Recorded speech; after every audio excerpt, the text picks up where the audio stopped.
Hello dear students, हमारी RBSC senior secondary board परीक्षाओं में एक टॉपिक है एक्सप्लेनेशंस।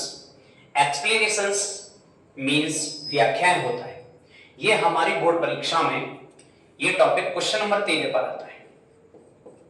क्वेश्चन नंबर 13 पर एक टॉपिक आता है। इसमें हमारी पोएम में से दो एक्सट्रैक्ट आते हैं जिनके हमको एक्सप्लेनेशंस करनी होती है, दो में से किसी एक की। तो एक्सप्लेनेशंस करने के लिए अपन 5 पॉइंट्स काम में लेते हैं। एक्सप्लेनेशंस करने के लिए अपन 5 पॉइंट काम में लेते हैं, जिनमें पहला पॉइंट है हिंट। पहला पॉइंट है हिंट। हिंट मींस संकेत। इसमें अपन संकेत नोट करते हैं। दूसरा पॉइंट है अपन का रेफरेंस। दूसरा पॉइंट है रेफरेंस। रेफरेंस मींस होता है संदर्भ। रेफरेंस मींस संदर्भ।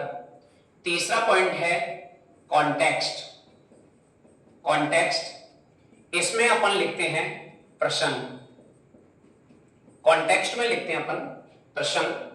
और अपन का चौथा टॉपिक है एक्सप्लेनेशंस। एक्सप्लेनेशंस इसमें अपन लिखते हैं व्याख्याएं।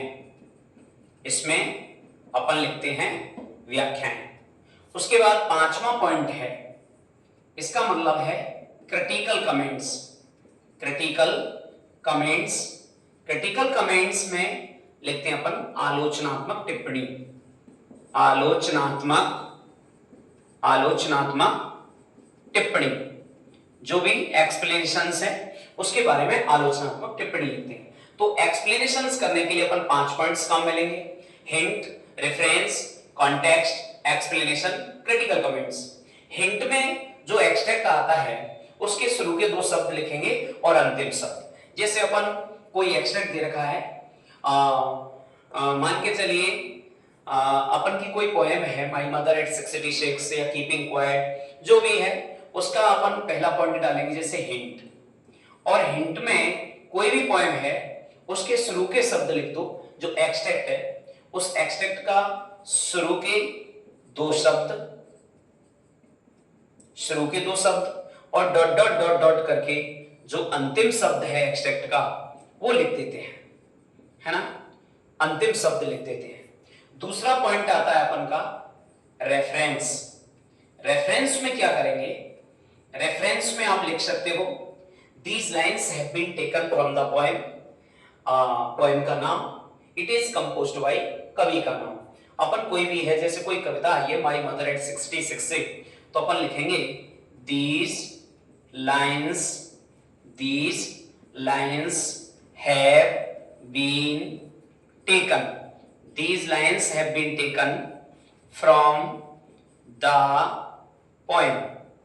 फ्रॉम द पोएम, जो कविता है उस कविता का नाम। जैसे हमारी पोएम है my mother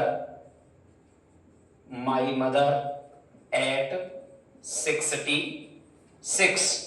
my mother eight 66 ये हमारी पोएम हो गई। उसके बाद अपन लिखेंगे इट इज कंपोज्ड बाय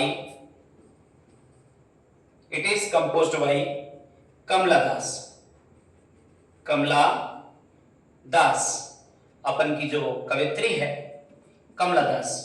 तो देखिए, जो पहला पॉइंट होता है हिंट, उसमें जो भी पद जाता है उस पद के शुरू के शब्द लिख दो, बीच में डॉट डॉट डॉट करेंगे और लास्ट का अंतिम शब्द लिख दो। ये हो गया हिंट। इसका मतलब है हम यहां से लेकर के इस पद में यहां तक की व्याख्या कर रहे हैं। दूसरा पॉइंट है रेफरेंस। रेफरेंस में जो पोएम है और उसका जो पोएट है उन दोनों का नाम लिखते हैं। दीज लाइन्स, ये पंक्तियां हैव बीन टेकन, ली गई है फ्रॉम द पोएम, इस कविता से my mother eight 66। My mother eight 66 कविता से ये पंक्तियां ली गई हैं। इट इज कंपोज्ड, और इसको रचा गया है बाय कमला दास। किसके द्वारा? कमला दास के द्वारा।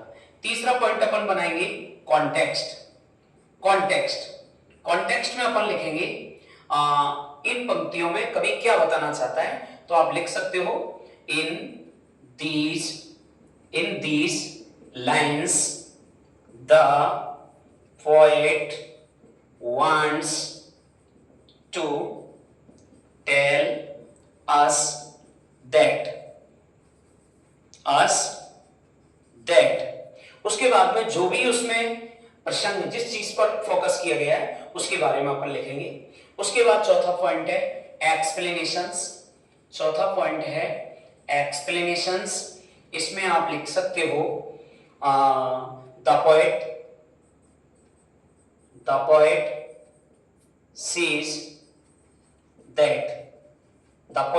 दैट और जो कवि कहना चाहता है वो सारी चीजें पर लिखेंगे। तो देखिए हमारी बोर्ड परीक्षा में क्वेश्चन नंबर 13 पर एक्सप्लेनेशंस का टॉपिक आता है। एक्सप्लेनेशंस मींस व्याख्याएं। व्याख्या करने के लिए अपन 5 पॉइंट काम मिलेंगे। पहला पॉइंट है हिंट, दूसरा रेफरेंस, तीसरा कॉन्टेक्स्ट, चौथा एक्सप्लेनेशंस, पांचवा क्रिटिकल कमेंट। अब अपन देखिए पहला पॉइंट जैसे हमको हिंट लिखना है तो जो भी पद जिसकी अपन एक्सप्लेनेशंस कर रहे हैं उसके शुरू के 2 शब्द लिख दो, डॉट डॉट डॉट करो और अंतिम शब्द लिख देते हैं। दूसरा पॉइंट है अपन का रेफरेंस। रेफरेंस में लिखेंगे these lines have been taken from the poem my mother at 686 it is composed by Kamala Das. इसमें अपन का जो कवि है और जो कविता है उसका नाम लिख दिया। तीसरा पॉइंट है context. In these lines the poet wants to tell us, इन पंक्तियों में जो भी पद है उन पंक्तियों में कवि हमें बताना चाहता है कि और आगे की जो बातें हैं वो इसमें अपन लिख देंगे। चौथा पॉइंट है explanations. The poet says that, explanation करो और जो भी 2 3 4 5 लाइन में एक्सप्लेनेशन करने के बाद अपन 5वां पॉइंट करेंगे क्रिटिकल कमेंट्स। इस तरीके से आलोचनात्मक उसमें टिप्पणी लिख देंगे। इस तरह से हमारी व्याख्या कंप्लीट हो जाएगी। तो बहुत ही इजी और अच्छा टॉपिक है और इस टॉपिक के लिए हमारे सिलेबस में 5 अंक निर्धारित हैं। ये 5 नंबर का टॉपिक आता है, काफी इजी टॉपिक है। तो एक्सप्लेनेशंस बहुत अच्छा है। कितने पॉइंट हैं? 5। कौन कौन से? हिंट, रेफरेंस, कॉन्टेक्स्ट, एक्सप्लेनेशन और क्रिटिकल कमेंट। Thank you.